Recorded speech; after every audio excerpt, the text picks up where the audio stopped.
আসসালামু আলাইকুম আমার দিনের বোনেরা, আমার দিনের ভাইরা ভালো আছেন তো? আলহামদুলিল্লাহ, আপনার বোন ভালো আছে। সামান্য একটু তেল দিয়েছি, একটু জিরে বাটা দিয়েছি, আর কিচ্ছু না। আর হলুদ, লবণ, ঝালের গুঁড়ো দিয়ে আমি পানি দিয়ে এটা ফুটাইতে দিয়েছি। এখন টকবক করে মশলাটা ফুটে গেছে। যেহেতু ইলিশ মাছ রান্না করব, নতুন সবজি সিম আর আলু।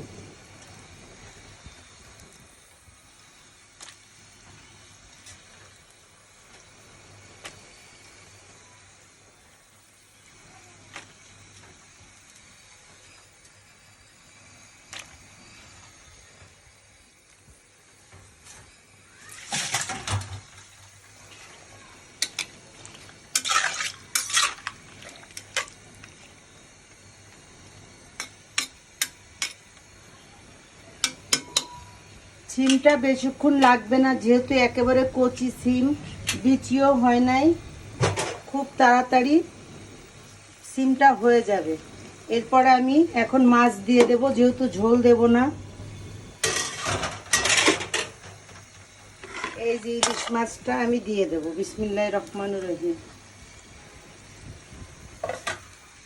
আর এই প্লেটটা একটু ধুয়ে পানি দেব।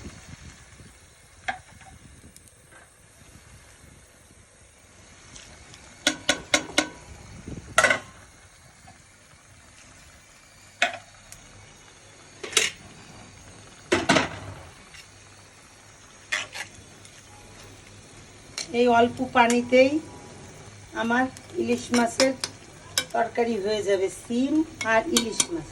যদি ভিডিওটা ভালো লেগে থাকে, ভালোবেসে থাকেন, লাইক কমেন্ট শেয়ার অবশ্যই করবেন। কমেন্টের মাধ্যমে জানাবেন যার যার এই পছন্দ সিমের তরকারি। আল্লাহ হাফেজ।